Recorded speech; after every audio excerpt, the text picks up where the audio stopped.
Maghaharap na muli ang defending champ Denver Nuggets at Los Angeles Lakers sa first round ng playoff.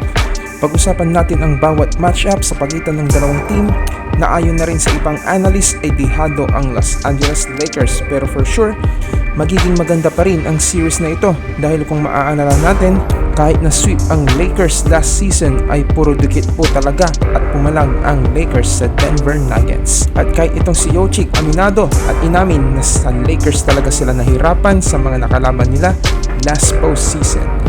Lalo pang mag-iinit ang series na ito, lalo na nagumpisa na ang trash-talking tactics ng coach ng Denver Nuggets na si Mike Malone. Siguradong magbibigay ito ng extra motivation kila LeBron James at ang Los Angeles Lakers.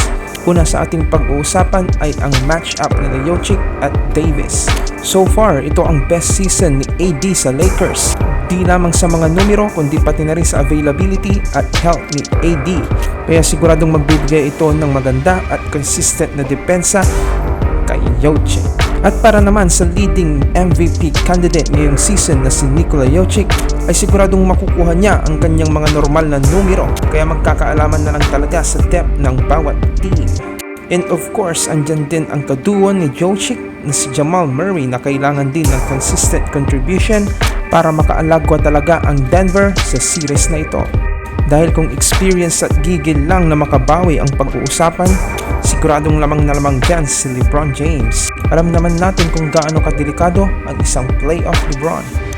Pero who knows, isa lang ang magiging sigurado natin dyan, magiging kapanapanabik ang series na ito.